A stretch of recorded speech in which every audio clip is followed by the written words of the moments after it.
You know, when you really take a close look at the Bible, there are some stories about Jesus that make you stop and wonder, did that really happen?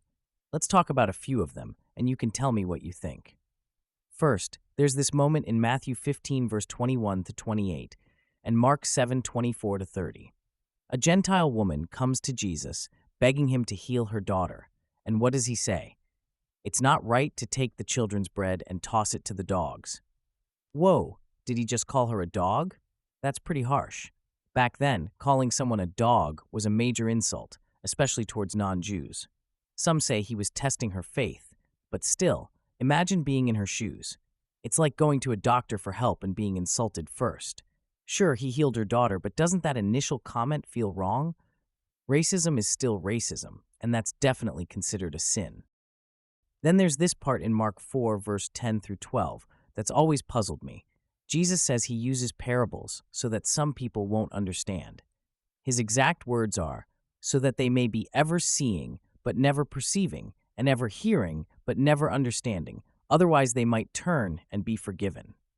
Wait, isn't he supposed to be helping people understand? Isn't that the job of a prophet, to reveal God's truth?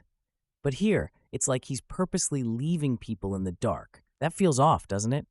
Keeping God's message hidden, isn't that a sin against humanity? And yes, Jesus was explicitly called a prophet in the Bible. And what about the fig tree incident?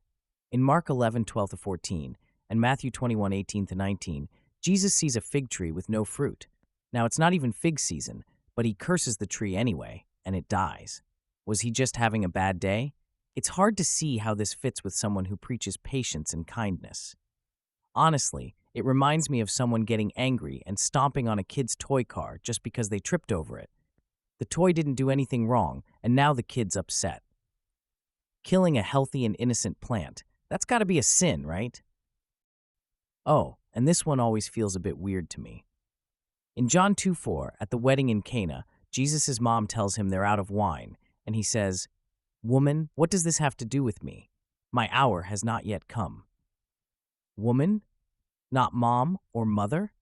I mean, if you tried that in Middle Eastern or Asian cultures, you'd probably get a slipper thrown at you. And Jesus was a Middle Easterner by birth. Even though he wasn't cursing her, it still comes across as dismissive. Hurting your mom's feelings? That's not cool, and it's definitely not something we're taught to do. Leviticus 29 even says disrespecting parents is punishable by death. Pretty extreme, but it's there in the Bible. And then there's the scene at the temple in John 2:13 to 16. Jesus gets angry, makes a whip, flips tables, and drives out the merchants. Sure, he's defending the temple's holiness, but it's such a violent reaction. For someone who teaches about love, forgiveness, and even loving your enemies, it's a pretty intense moment of anger. There should be a better way to handle that. People have been debating these stories forever. Some say they show Jesus' humanity, while others think they challenge the idea that he was sinless. I'm not here to tell you what to think, but these moments definitely make you wonder. Can these actions fit with the idea of Jesus being sinless and perfect? Or do they show a normal human being that can sin just like any of us? I'd love to hear your thoughts.